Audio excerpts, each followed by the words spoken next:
আমাদের প্রত্যেকের জীবনে কম বেশি আগাছা থাকে। আগাছা যেমন কোনো কিছুকে বাড়তে দেয় না বা এক প্রকার বাধা দেয়, ঠিক তেমনই আমাদের প্রত্যেকের জীবনের সামনে এগিয়ে যাওয়ার জন্য বা জীবনকে ধ্বংস করার জন্য বিভিন্ন প্রকার আগাছা থাকে।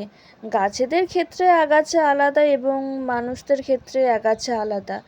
মানুষের জীবনে আগাছা মানে কখনো কোনো মানুষ হতে পারে যারা কখনোই চায় না যে আপনি বড় হন বা উন্নতি করুন। তারা সবসময় চায় আপনাকে মানসিকভাবে দাবিয়ে রাখতে। গায়ের জোরে কাউকে আটকে রাখতে পারলেও মনের জোরের কাছে হার মেনে যায়। তাই তারা মানসিকভাবে আপনাকে দুর্বল করার চেষ্টা করে। আপনার মনোবল এমনভাবে ভেঙে দেয় যে তারা যেটা বলে আপনি সেটাকেই বিশ্বাস করতে শুরু করেন।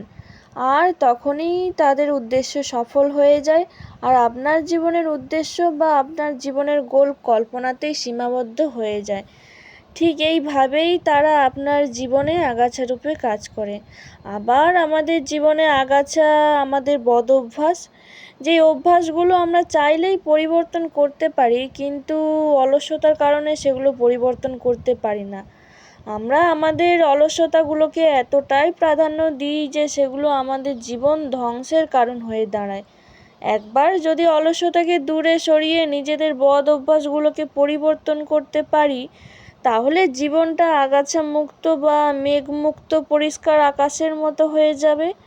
আমাদের জীবনে আরও একটি আগাছা হলো মায়া, যা আমাদেরকে এক প্রকার আষ্টে পৃষ্ঠে বেঁধে রাখে কারোর প্রতি। যদি সেই মায়া বা বস্তুটি ভুল হয়, তাহলে সেই ব্যক্তি বা বস্তুটির প্রতি মায়া আমাদের জীবনের উন্নতিতে অনেক বড় বাধা হয়ে দাঁড়ায়। তাই আমাদের প্রত্যেকের জীবনে আমরা যদি আগাছাগুলোকে স্ট্রংলি চিহ্নিত করে ছেঁটে ফেলতে পারি, তাহলে আমাদের জীবনে চলার পথটা অনেকটাই সহজ হয়ে যাবে।